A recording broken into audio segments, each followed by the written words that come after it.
खुलुमबाय आं सिबिरानि ब्रह्म नोंथांमोनखौ आंनि sbbodonews चेनेलाव गासैखौबो बरायबावनाय थाबाय नोंथांमोननि थाखाय आं गोदान मोनसे भिडिअ लानानै फैबावबाय अन्नानै भिडिअखौ जोबजासिम नायलांदो धेमाजि पुलिसा liberal democratic council of Misingland LDCML हान्जानि 15 सोद्रोमाखौ एरेस्ट खालामदों आरो सासेखौ गावथारदों हमजानाय 15नि मुङा फारियै गोविंद पेगु देवीराम पेगु मानु पतिर ब्रजेन्दले बिस्वादले आरो गावथारजानायनि मुङा किंपिन बानी कुमार कुम्बां जाथायनि सायाव पुलिसा बुंथिनाय बायदिब्ला LDCML नि हमजानाय सोद्रोमाफोरा जनाय पुलिस थानानि सिङाव थानाय श्रीरामपुरिया ओनसोलनि सुभाष साहु मुंनि सासे फालांगिरिनि न'आव थांनानै रां दाबि खालामहैदोंमोन फालांगिरिया रां हरैयाव फालांगिरिखौ गरथाम गुलि गावदोंमोन जायनि जाहोनाव फालांगिरिया जिउ खोमानो गोनां जादोंमोन बे जाथाया थांनाय 10 मेआव जादोंमोन बेनि उनावनो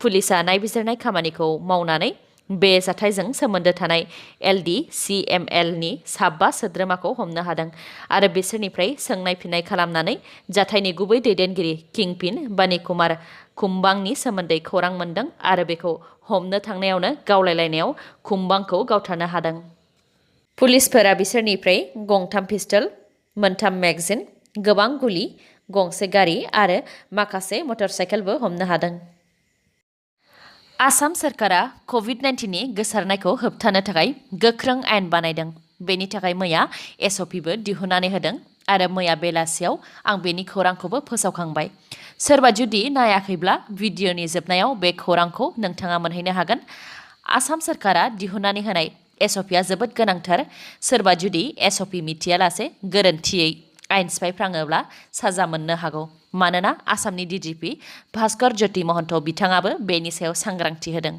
आसाम DGP भास्कर ज्योति महन्त बिथाङा खौरांगिरि मेल खुंनानै माखासे हुमखि होदों सोरखारा दिहुननानै होनाय SOPखौ सोरबा मानियाब्ला बिथांनि हेंथायै गोख्रों राहा लानायजों लोगोसे एटेम्प्ट टु मार्डार एबा बुथारनो नागिरनायनि केसबो रेजिस्टार खालामनाय जागोन बिथां DGPनि माखासे सांग्रांथि होनायफोरा जाहैबाय फारियै होखानाय समनि बारा सोरबा दखानदारा जुदि साजों दखान फांथेनानै उनथिं खुला खालामखुमानाय हमजायोब्ला बेनि हेंथा गोख्रों राहा लानाय जागोन नैथियाव दङ जायखिजाया हाबा हुखा फोरबो जेरै जुलि जोनोम सान फालिनाय फुजा फोरबो आरो थैनायखौ बिदाय होनायफोराव आयेन सिफायोब्ला बुथारनो नागिरनायनि केस होनाय जागोन थामथियाव दङ कन्टेनमेन्ट जन फोसावजानाय ओनसोलफोराव सोरबा गोनांथार नङालासे ओंखारोब्ला थोंजोङै जोबथेसालिनि आलासि जाहैनांगोन ब्रैथियाव दङ फुंबिलिनि 5 रिंगानिफ्राय सानजौफुनि 1 रिंगासिम बबेबा बिल्डिं हाथाय बाजार आरो दखानफोराव थुबुर जानानै थायोब्ला पुलिसा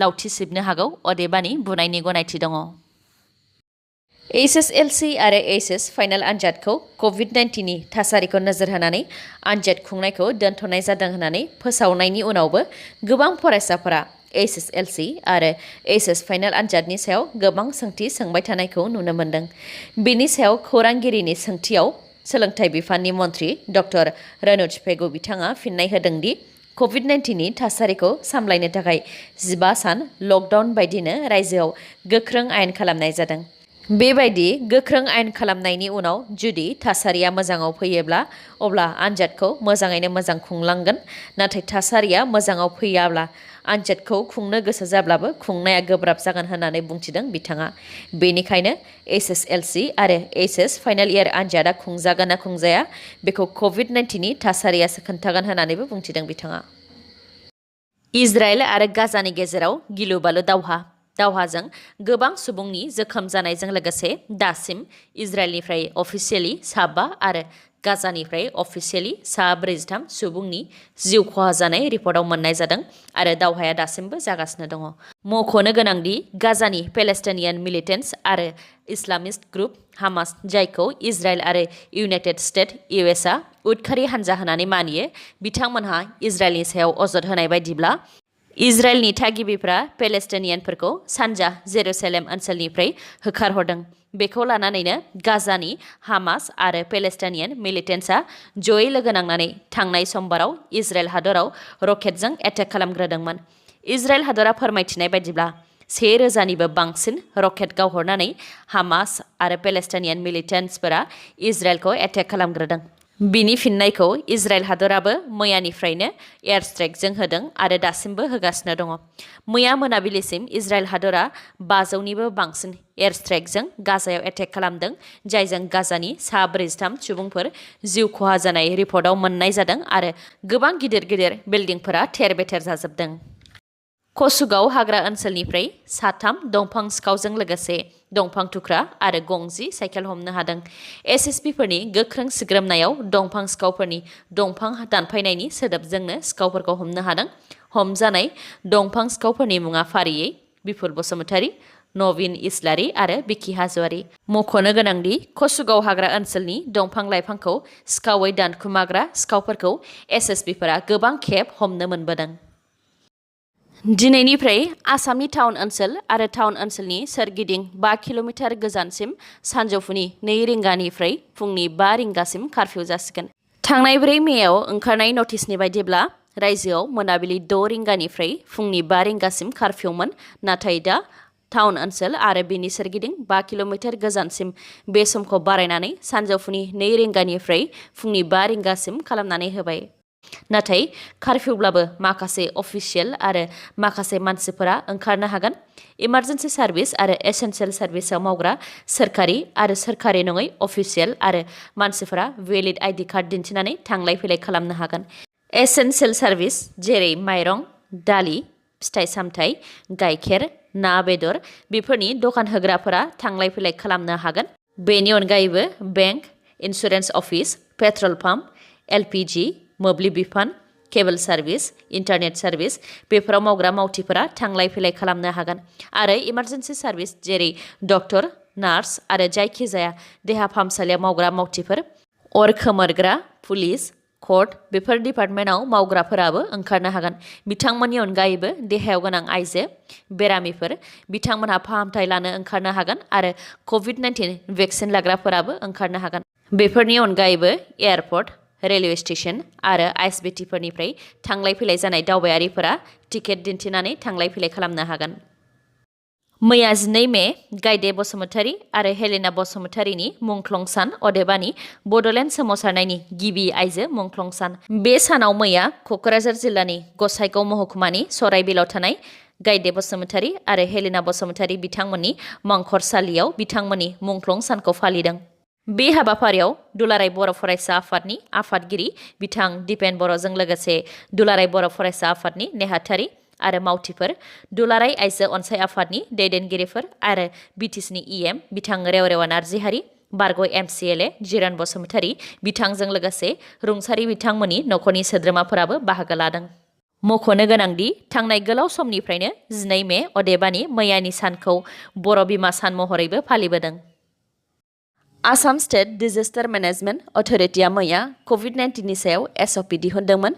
बे एसअपिनि बायदिब्ला पार्सनेल गारिफोरखौ आसामाव अड इभेन नियमजों गारिखौ सालायनो गनायथि होदोंमोन। बे नियमा दिनैनिफ्राय सानफ्रोमबो फुंनि 5 रिंगानिफ्राय सानजौफु 2 रिंगासिम आसाम सोरखारनि गोदान नटिस फैजासिम थागोन। बे अड इभेन आयेनखौ गावगाबागाव जिल्लानि जिल्ला बेंगिरिया दिहुननानै होगोन। कामरुप मेट्र'पलिटेन जिल्लाया अड इभेननि सायाव आयेन फोसावबाय। गासैबो पार्सनेल गारिफोर जायनि गारिनि नाम्बार जोबनायाव अड नाम्बार एबा बेजरा नाम्बार दं, जेरै 1, 3, 5, 7 आरो 9 बेफोर गारिखौ बेजरा अक्ट' जेरै 13, 15, 17, 19 बेफोरबायदि डेटआव सालायनो हागोन आरो जाय गारिनि नाम्बारनि जोबथाया इभेन एबा जरा नाम्बार जेरै 2, 4, 6, 8 आरो 0 बेफोर गारिया जरा अक्ट' जेरै 14, 16, 18 बेफोरबायदि खालाराव सालायनो हागोन। नाथाय अड इभेन फर्मुलानि आयेना सोरखारि गारि, दै रोगाग्रा, गाइखेर रोगाग्रा, एम्बुलेन्स, एलपिजि रोगाग्रा, मेडिकेल डिउटि एबा कभिड-19नि डिउटियाव बाहायग्रा गारिफोरनि थाखाय बे आयेना सोलिनाय नङा। बेनि अनगायैबो नेशनेल हाइवेआव सालायग्रा गारिफोरनि थाखायबो बे आयेना सोलिनाय नङा। कभिड-19नि थासारिखौ सामलायनो थाखाय आसाम केबिनेटनि मन्थ्रि बिथांमोननो माखासे जिल्ला राननानै होदों। डक्टर हेमन्त बिश्व शर्मा बिथाङा माजुलि जिल्लाखौ सामलायगोन। श्री रन्जित कुमार दास बिथाङा बरपेटा, बजालि आरो बङाइगाव जिल्लाखौ सामलायगोन। अतुल बरा बिथाङा जरहाट आरो गलाघाट जिल्लाखौ सामलायगोन। उरखाव गोरा ब्रह्म बिथाङा क'क्राझार, चिरां आरो बाक्सा जिल्लाखौ सामलायगोन। चन्द्रमोहन पाटवारी बिथाङा नलबारि, कामरुप आरो अदालगुरि जिल्लाखौ सामलायगोन। परिमल शुक्लबैद्या बिथाङा काछार, हाइलाकान्दि आरो करिमगन्ज जिल्लाखौ सामलायगोन। केशव महन्त बिथाङा नगाव आरो हजाइ जिल्लाखौ सामलायगोन। रनज पेगु बिथाङा धेमाजि आरो लखिमपुर जिल्लाखौ सामलायगोन। अशोक सिंघाल बिथाङा सनितपुर, दरं आरो बिश्वनाथ जिल्लाखौ सामलायगोन। जगेन मोहन बिथाङा वेस्ट कार्बि आंलं, इस्ट कार्बि आंलं आरो डिमा हासाव जिल्लाखौ सामलायगोन। सन्जय किसान बिथाङा तिनसुकिया आरो डिब्रुगड़ जिल्लाखौ सामलायगोन। आसाम साहित्य सभानि बारग' आफादगिरि, गागि लिरगिरि, सावरायगिरि आरो खौरांगिरि हमेन बरग'हाइ बिथाङा मैया फुंनि 6:45 रिंगायाव गुवाहाटीनि GNRC हस्पिटालाव जोबथा हां लाबाय। 85 बोसोर बैसोनि हमेन बरग'हाइ बिथांनाव कभिड-19 पजिटिभ मोनखांनायनि उनाव फाहामथायनि थाखाय देहा फाहामसालियाव थिसननाय जादोंमोन, नाथाय बिथाङा मैया जोबथा हां लाबाय। बिथां हमेन बरग'हाइनि जिउ गोमानायखौ बर' थुनलाइ आफादाबो गांसे प्रेस रिलिजनि गेजेरजों गोथौ दुखु मोननाय फोरमायथिदों। कभिड-19 नि गोसारनायखौ होबथानो थाखाय रायजोआव गोख्रों आयेन फोसावनाय जागोन होननानै आसामनि chief minister doctor Hemant Biswa Sharma बिथाङा बुंथिदोंमोन। दा रायजोआव कभिड-19 नि गोसारनायखौ सामलायनो थाखाय आसाम सरकारा मा गोदान आयेन दिहुनदों बेनि फारिलाइया ओंखारबाय। मख'नो गोनांदि आसाम सरकारजों दिहुनजानाय बे गोदान SOPआ आरबान एरिया एबा टाउन ओनसोल आरो टाउन ओनसोलनि सोरगिदिं 5 किल'मिटार गोजानसिमल' बाहायजागोन। SOPनि बायदिब्ला सेथियाव गासैबो दखान आरो फालांगियारि फसंथानफोरा सानफ्रोमबो सानजौफुनि 1 रिंगायावनो बन्द थासिगोन। नैथियाव दङ गासैबो सप्ताहिक हाथाइ बाजारफोरा फैगौ 15 सानसिम बन्द थागोन। थामथियाव दङ रेस्टुरेन्ट आरो धाबाफोराव सानजौफुनि 1 रिंगासिमल' जिरायनानै जानो मोनगोन, बेनि उनाव हम डेलिभारि खालामनांगोन। ब्रैथियाव दङ हटेलनि रेस्टुरेन्टफोरा बाहेरानि गेस्टफोरनि थाखाय सानजौफुनि 1 रिंगासिमल' खुला जानो मोनगोन। 1 रिंगानि उनाव हटेलाव थानाय गेस्टफोरनि थाखाय रुम सार्भिस एबा गाव गावनि रुमनि सिङावनो जाग्रा आदारखौ जानांगोन। बाथियाव दङ फार्मासि, हस्पिटाल आरो जुनारनि फाहामसालि, बेफोर जेबो हेंथा गैयालासे जेब्लाबो खुला थागोन। दथियाव दङ गासैबो सोलोंथाइ फसंथानफोरा अनलाइननि गेजेरजों सोलोंथाइ होनो नांगोन, फैगौ 15 सानसिमाव अफलाइन सोलोंथाइ होनो मोननाय नङा। स्निथियाव दङ गासैबो सोरखारि आरो सोरखारि नङै अफिसफोरा फैगौ 15 सानसिम बन्द थागोन।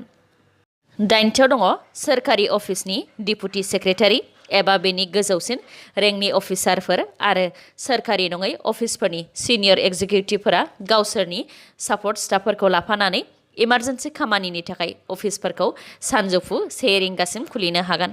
नाथाय जाय अफिसफोरा इमारजेन्सि सार्भिस एबा एसेन्सियेल सार्भिस होयो, ल' एनफर्समेन्ट सार्भिस होयो आरो इलेक्सननि खामानि मावग्रा अफिसफोरनि थाखाय जेबो हेंथा थानाय नङा।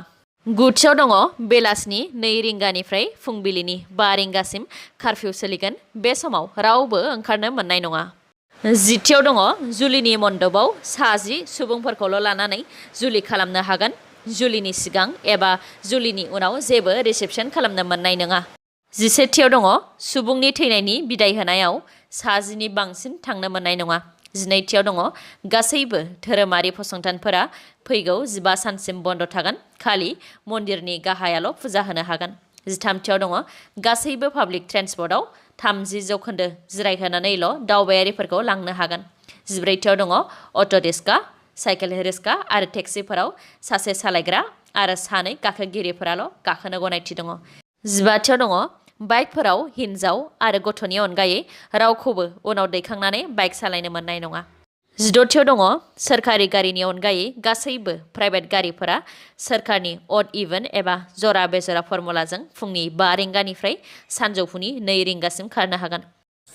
दिनैनि भिडिअ'आ एसेनोसै, गाबोन आरो गोदान भिडिअ'जों लोगो मोनफिनबावगोन। नोंथाङा दासिमबो आंनि चेनेलखौ साबस्क्राइब खालामाखैबा अन्नानै साबस्क्राइब खालामदो, लोगोसे लाइक, कमेन्ट आरो शेयार खालामनो दाबाव। गोजोन्थों।